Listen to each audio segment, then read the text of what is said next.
Goldie Hawn is famous for being happy and fun. She has a cute laugh that everyone loves.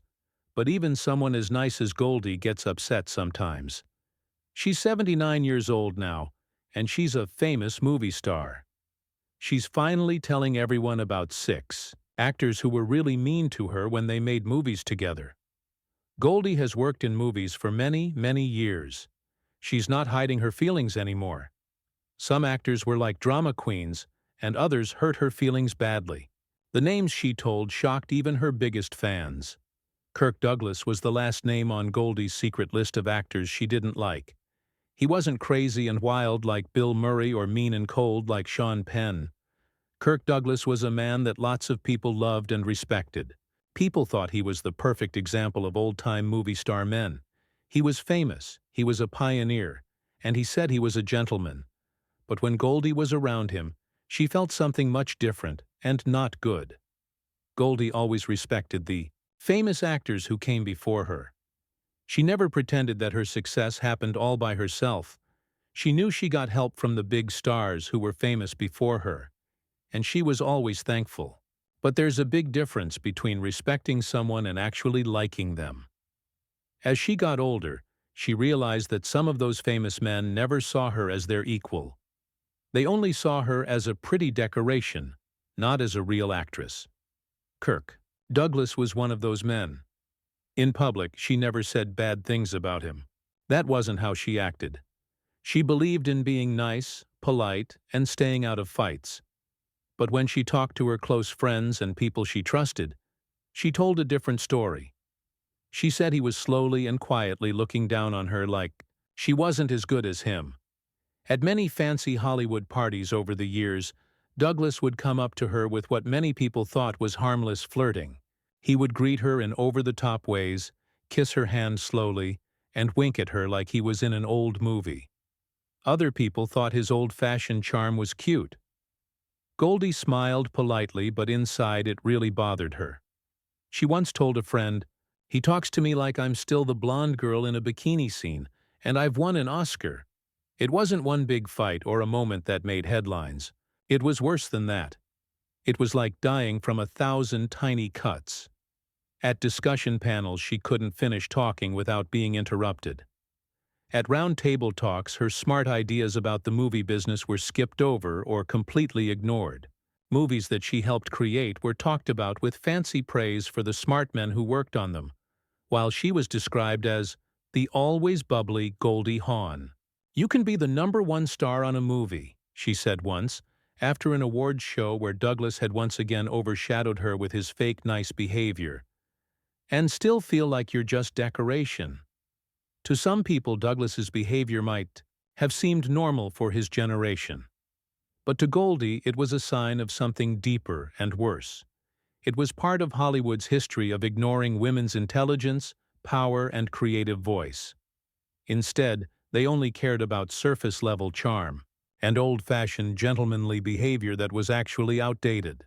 It wasn't that she was scared of him or even hated him. What hurt more was the quiet message he was sending. "You're not part of the club, dear. You're just the doll in the window."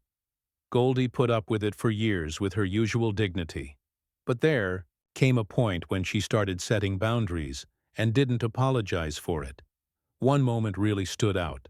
During a meeting about making a movie that she was helping to produce, Douglas showed up unexpectedly as a favor to someone in the room.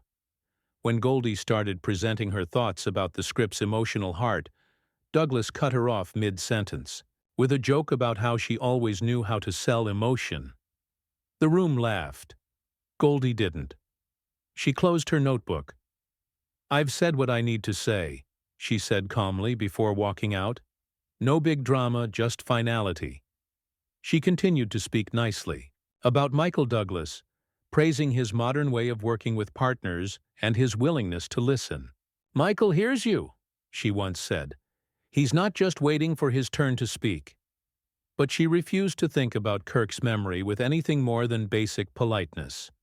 When asked in a 2010's interview about her thoughts on the legends she had worked with, she skipped his name completely. "Not by accident. Some men don't deserve a second act in your memory," she later told a friend. They got their spotlight. I don't need to hold the flashlight for them anymore. To Goldie, Kirk Douglas was never a villain, just a mirror. One that showed how deeply Hollywood's roots had wrapped themselves around the idea that a woman's smile was her greatest thing she had to offer. No matter how smart her mind was, or how many successful movies she had made, she didn't hate him. She didn't try to cancel him, but she refused to let his behavior become part of her story without questioning it. For every hand kiss he offered, she gave a polite nod.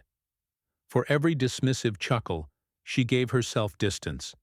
And for every moment that tried to freeze her in time as a girl in a bikini, as a ditzy blonde, as a prop, she took back control of her own story. Goldie Hawn didn't just survive that version of Hollywood. She outlived it. If Chevy Chase earned a spot on Goldie Hawn's personal blacklist through chaos and cruelty, the man who followed him there did it with something far more planned. Charm turned into a weapon. In the 1970s, Warren Beatty was Hollywood, royalty, a man whose name alone made people think of power, magnetism, and controversy. He wasn't just a star.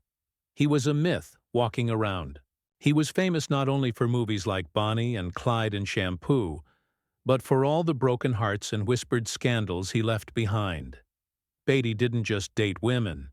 He collected them, chased them like prizes in a private game of seduction.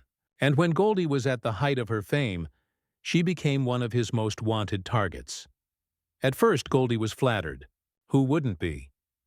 Beatty wasn't just an actor. He had influence.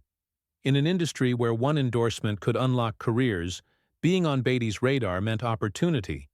He invited her to lunch, then to dinner. The conversation was flattering, the smiles were disarming, and his body language seemed rehearsed. He charmed like he breathed, effortlessly. At parties, he hovered near her with drinks, compliments, and casual touches that lingered just a second too long. Goldie, always sharp behind her bubbly outside, saw it all for what it was. She was no innocent girl, no young actress waiting to be swept away. She knew Beatty's history, the rumors, the conquests, the famous women who had all fallen under his spell only to find themselves turned into stories in his larger-than-life story. She didn't want to be a chapter in his book, so she turned him down politely, consistently, and without drama. She smiled, said no to his invitations, and moved on with grace. But Beatty wasn't used to hearing no, especially from someone he didn't consider his equal. Warren's charm began to crack. His once playful tone grew cool. Goldie noticed the change, and so did others. The parties stopped. The invitations faded. But something more subtle began happening. Whispers started to go around. Quiet, sneaky rumors. Goldie was difficult, flaky, not serious enough for dramatic roles. She was too cute, too bubbly, not right for awards movies. Directors started to hesitate. Scripts vanished. The types of meetings she had once walked into with ease were suddenly rescheduled or canceled altogether. It wasn't a career-killing blow. It was a slow leak, the kind that drained opportunity without leaving fingerprints. Industry insiders would later describe it as Hollywood Sabotage 101. Not public humiliation, but quiet suggestions repeated just enough to plant doubt in the right rooms. One producer remembered being told directly, "Goldie's got baggage." But the only baggage, as it turned out, was Warren Beatty's hurt ego. Goldie never spoke publicly about the full extent of what happened. When asked in interviews if she would ever work with Beatty, she offered a polite but pointed response. "I don't mix business with power plays." It was all she ever needed to say. In private, however, she was more direct. According to friends, she described Beatty as a man who doesn't handle rejection, he punishes it.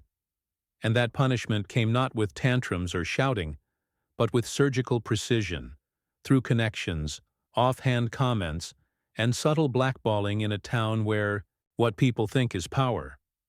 Unlike others who might have fought back or fed the gossip, Goldie refused to give him that satisfaction. She stayed silent, professional, and focused on her work.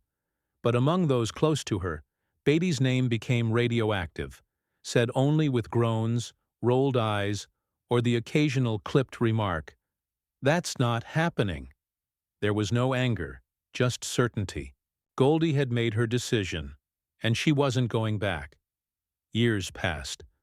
Goldie's career grew on her own terms. She didn't need Warren Beatty, and she never asked for his approval. But Hollywood is a small world, and fate is cruelly ironic.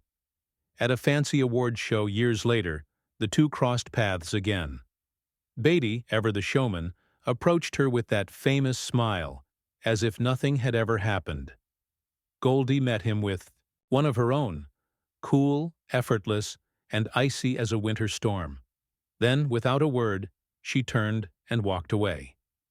A journalist nearby caught the exchange and whispered, "That smile could freeze hell." That moment, brief, silent, and perfect, was Goldie Hawn's final word. She hadn't raised her voice or written a mean article. She had simply outlasted him. While Beatty's legacy became a tangled mess of gossip, ego, and damaged relationships, Goldie's remained unshaken, defined by strength, grace, and a quiet refusal to play anyone's game but her own. When Foul Play came out in 1978, it seemed like a comedic dream come true. Audiences fell in love with the unlikely pairing of the charming Goldie Hawn and the quick-witted Chevy Chase. Their on-screen chemistry crackled with energy, a mix of innocent charm and sly humor that had moviegoers begging for more. But while the laughs poured from the screen, things behind the scenes were anything but lighthearted.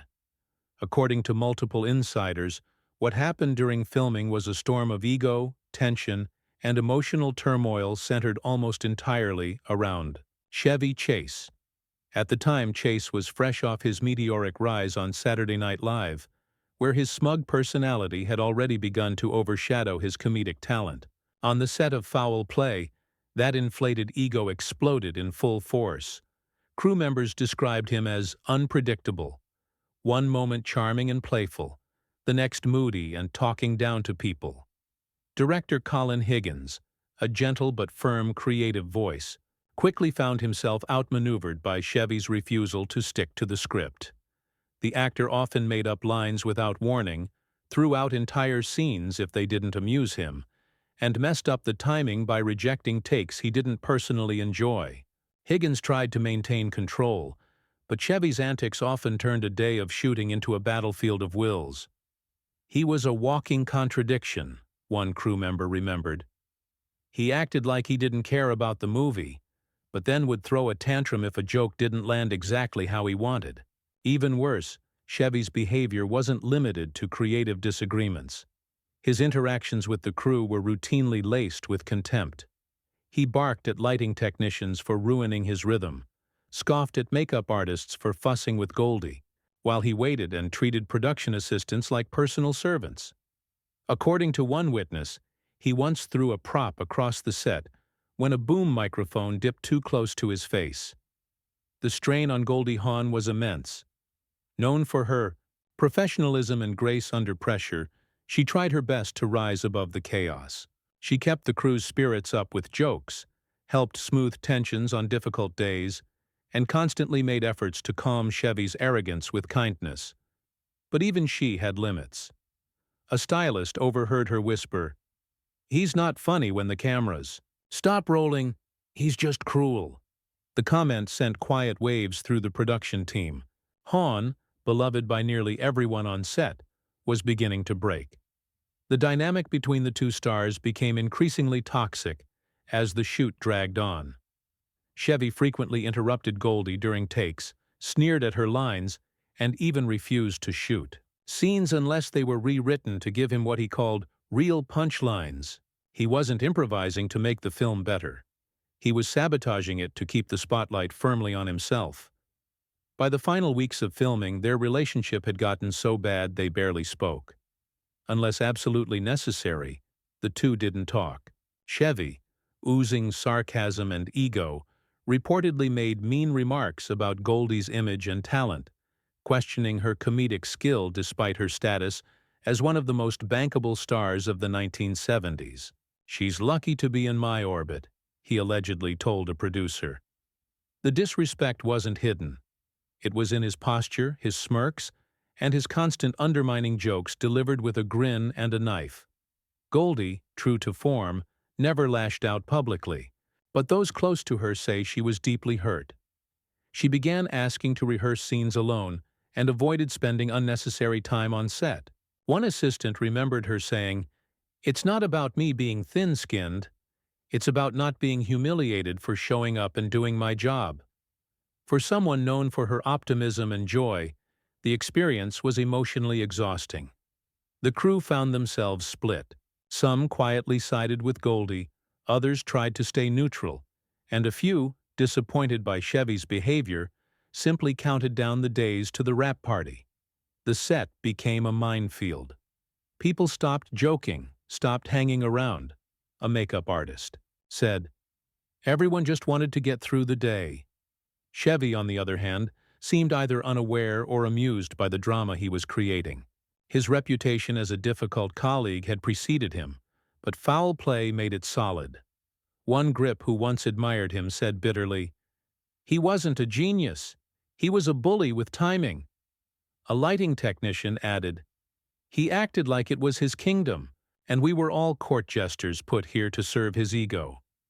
Despite all the turmoil, Foul Play became a hit. Critics praised the film, fans loved the banter, and it marked a turning point in Goldie Hawn's already rising career. But when studios came calling about a possible sequel or reunion film, Goldie didn't hesitate. She gave her agent one simple response: "Not interested." No matter how much money or prestige was offered, she refused to work with Chevy again. The time the late 1980s rolled around, Goldie Hawn was more than just Hollywood's golden girl. She was a brand. With her signature giggle, feathered blonde hair, and wide-eyed charisma, she'd conquered everything from slapstick comedies to emotionally rich dramas. She was trusted by studios and beloved by audiences. So when a quirky, high-concept comedy landed on her desk with Bill Murray attached as a potential co-star, it seemed like a no-brainer.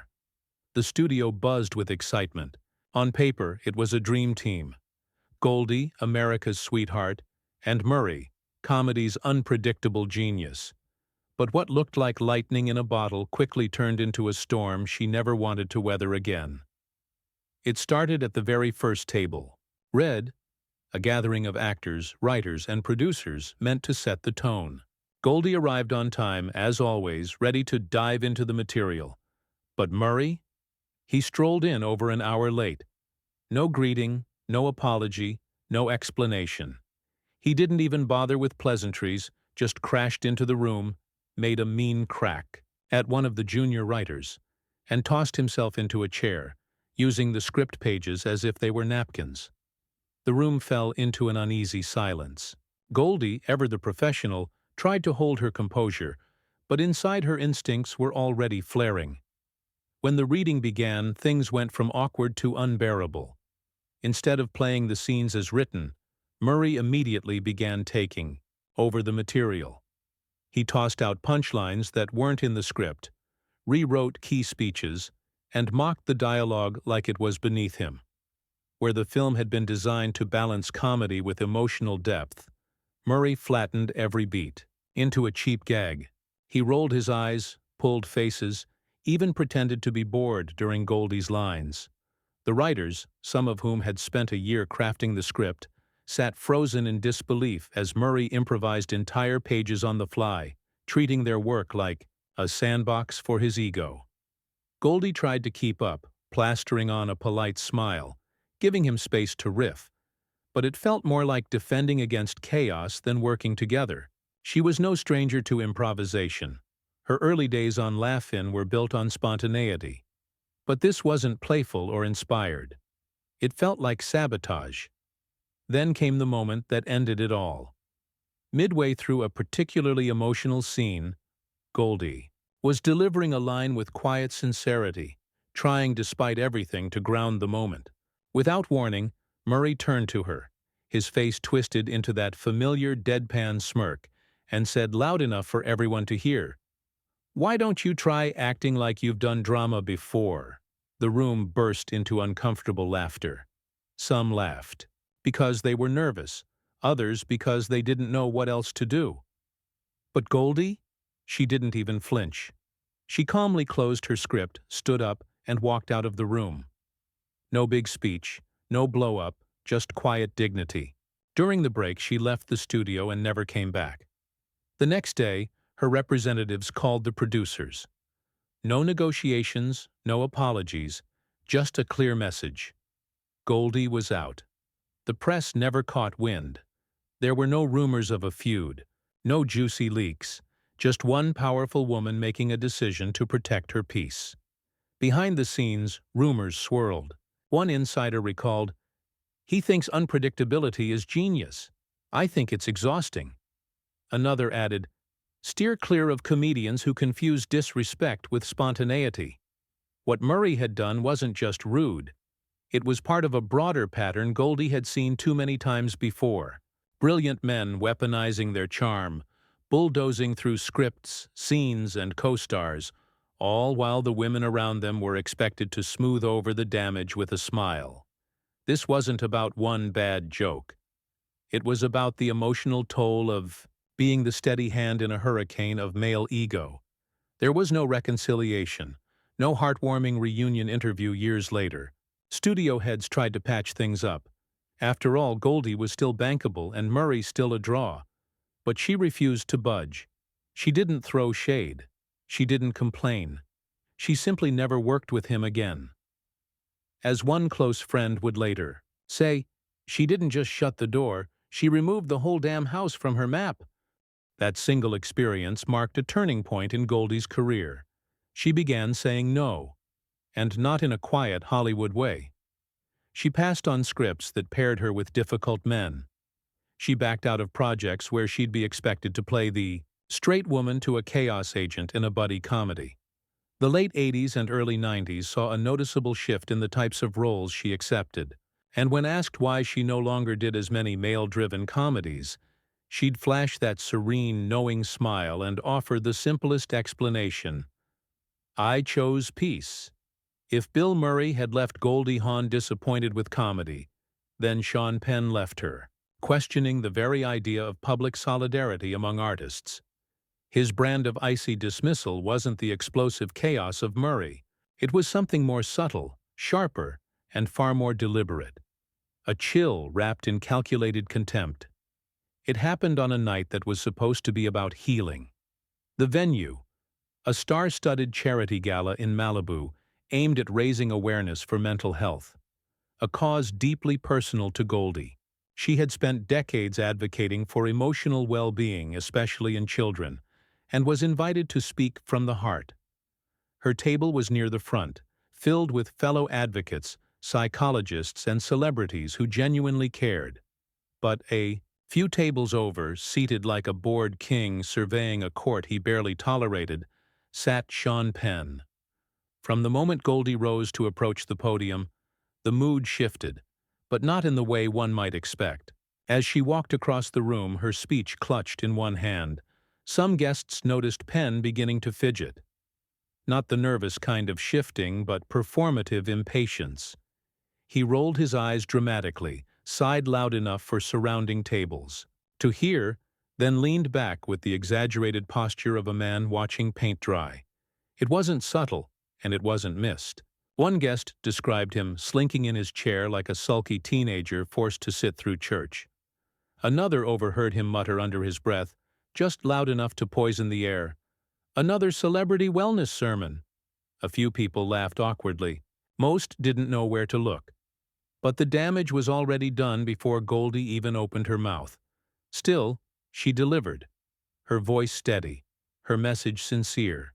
She spoke not just of her own battles, but of the importance of kindness in a world that constantly demanded performance. She didn't ask for applause. She asked for understanding. And when she finished, there was polite clapping, followed by a single voice rising above the noise, unmistakably loud. "She should stick to giggling." It was Penn. He leaned back in his chair like a man who thought he'd just delivered the line of the night. A few gasped, others pretended not to hear. Goldie paused for only a second, caught the comment mid-step as she returned to her table, then did something so characteristic of her that it almost hurt. She smiled, raised her champagne glass gracefully, and exited the event not long after. But in the car ride home, something in her broke. Not in defeat, but in disillusionment. According to close friends, Goldie didn't cry because she was embarrassed. She cried because she was tired. 30 years in this business, she reportedly said that night, and I'm still reduced to giggles by men who don't know what the hell I stand for. This wasn't the first time a male actor had tried to diminish her, but something about Penn's coldness cut deeper. With Murray, at least there was unpredictability. With Penn, there was intent. He had sized her up, labeled her as lightweight, and done so in front of an audience that had come to listen, to learn. It wasn't just disrespectful, it was cruel. That night, Goldie made a quiet decision. She was done. No more interviews if his name was attached, no joint panels, no staged photo ops at future galas. When later asked about him in a magazine interview, she kept it short. Not my energy. A few months later, in a more private setting, she allowed herself to be a little sharper. You can believe in activism without stomping on someone else's purpose. To Goldie, the encounter wasn't a feud. It was a fracture, a revelation. Penn, with his brooding scowl and decades of serious actor acclaim, had built his image on wounded intensity. For years, directors lauded him as uncompromising and passionate. Goldie saw something else. She saw a man who wielded cynicism like a sword, cutting down those whose optimism made him uncomfortable. And in that single moment, he dismissed not just a woman, but an entire worldview. She never retaliated. She never publicly called him out or mounted a PR defense. She didn't have to. She just removed herself, quietly, gracefully, but completely. That's how Goldie fought back, by not giving the moment more space than it already took. But that doesn't mean she forgot. To this day, she keeps her distance from Sean Penn, emotionally and professionally. There is no open hostility, but there is a silence, pointed, permanent, and unshakable. Because for Goldie Hawn, the real betrayal wasn't just the mean remark. It was the reminder that even after decades of success, advocacy, and strength, there would still be rooms where men like Sean Penn would refuse to see her. The next man in Goldie Hawn's path didn't come to charm her. He came to break her. In a moment that would shape the rest of her career, she found herself in a cold, clinical, casting room auditioning for a highbrow prestige drama. This wasn't just another role. It was a carefully considered pivot. Known for her breezy, lovable comedic roles, Goldie had been seeking something more serious, something layered. She was ready to show the industry she had depth, that she wasn't just a punchline in heels and mascara. Dustin Hoffman was already attached to the project. That carried weight. The role promised gravitas, prestige, and a certain kind of credibility that only a project with Hoffman's name could guarantee. On paper, it was electric. Two Oscar-winning icons from opposite sides of the tonal spectrum, coming together for a dramatic masterclass. For Goldie, it could have been a defining moment, until it wasn't. From the moment the scene began, Hoffman's energy was off. Goldie, despite nerves, gave it her all. But barely a few lines in, Hoffman halted everything. Abruptly, flatly, and with a disarming lack of grace, he said, "You're not connecting." The room went silent. Scripts stiffened in laps, eyebrows raised. Before she could respond, Hoffman turned to the producers with a smirk and twisted the knife. "She's still playing it like a sitcom." It was a calculated move, not an observation, not direction. It was a jab dressed in intellect. The producers laughed, but it wasn't the laughter of joy or support. It was nervous, fractured, and in some cases complicit. Goldie stood frozen, not because she didn't know what to say, but because she instantly recognized the deeper game. This wasn't a critique. It was humiliation doled out publicly and with surgical precision. What should have been a collaboration quickly turned into an autopsy, and Goldie was the body on the table. She didn't cry, didn't storm out, didn't flinch. She locked in. She finished the scene. Her voice didn't crack, her hands didn't shake. But inside, something broke. Not her confidence, not her talent, but her willingness to subject herself to that kind of violation masked as craft. She left the room not with tears, but with certainty. The next morning she dropped out. No follow-up, no negotiation. She called her agent and delivered a line that would later become legendary among her inner circle. "I won't fight to be taken seriously by men who already decided I'm a punchline." The role was recast. Hoffman moved on. The industry barely blinked, but behind closed doors, everyone who had been in that casting room that day remembered. Hoffman didn't reveal a weak performance. He revealed a toxic truth. It wasn't method acting. It was method abuse. He wasn't sharpening a scene. He was exercising dominance. This wasn't artistic rigor. It was ego on a leash. And Goldie refused to let it bite. She didn't just decline the role. She cut off any further talks of reconciliation. She made it crystal clear she would never work with Dustin Hoffman again. And true to her word, she didn't. Years later, in a rare moment of reflection, Goldie told an interviewer, "In this business, some men forget they're not directing the women around them." It was as close to naming names as she ever got. But to those familiar with the story, there was no mystery about who she meant. Privately, she admitted the moment stayed with her, not because she lost the role, but because for a fleeting second, she questioned her instincts. And for someone like Goldie, whose entire career had been built on trusting her gut and defying expectations, that was the true betrayal. A close friend remembered that night well. Goldie went home, sat in silence, and then wrote in her journal, "He tried to shrink me. I won't let him." She turned away from that corner of the industry, not out of bitterness, but out of clarity. She refused to be molded by others' ideas of legitimacy. She stopped chasing dramatic approval and instead carved her own definition of power. She remained in comedy, not because she couldn't do drama, but because she knew her strength didn't need to be dressed in tragedy to be respected. When asked years later if she'd ever return to dramatic roles, she'd smile that unmistakable Goldie smile, tilt her head, and say, "If the room's right." It was subtle, it was sharp, and it said everything. What do you think about the actors that Goldie Hawn hates the most? Leave us your comments in the section below. We hope you have found this helpful video. Don't forget to leave a like, share, and subscribe to the channel if you like it. Thank you for watching this, and see you in the next videos. Goodbye.